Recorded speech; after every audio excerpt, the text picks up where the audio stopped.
So under regenerative ag, the whole idea is soil health, right? Keep your soil healthy. To keep your soil healthy, you have to have a living root system. If you're familiar with agriculture, you've heard the term crop rotation, right? We do not do crop rotations in St. Mary's. Instead, we have at one point in time, we had anywhere from 33 to 13 species of plants planted in every field. How do we accomplish that? Via cover crops. Some of our main cover crops are alfalfa. The reason that alfalfa is one of our main cover crops is it's a nitrogen fixing plant. What that means is it has the ability to pull nitrogen out of the air and put it back down in the soil for the other plants to use. The other big benefit to alfalfa is that it draws the wildlife onto the farm. So as most of you are probably familiar, Mount Nebo Botanical Farm uses sheep in their farming practices to take care of some of the weed control. You also get the benefit of the fertilizer that the sheep have, because if they eat weeds, they've got to excrete something on the backside, right? So with that being said, we don't use sheep because in North Idaho we have predators. There's wolves, there's bears, there's cougars, things of that nature.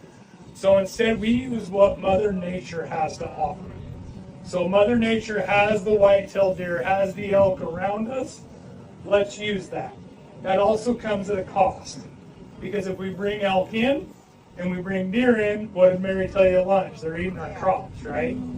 But the reason we want the wildlife, the reason you want to integrate livestock or wildlife into your farming practices is they're doing the work that we really don't have the ability to do.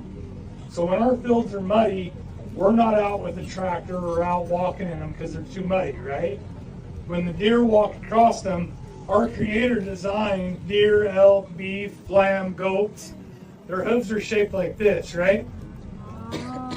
So every time they step, they cut the blade of grass.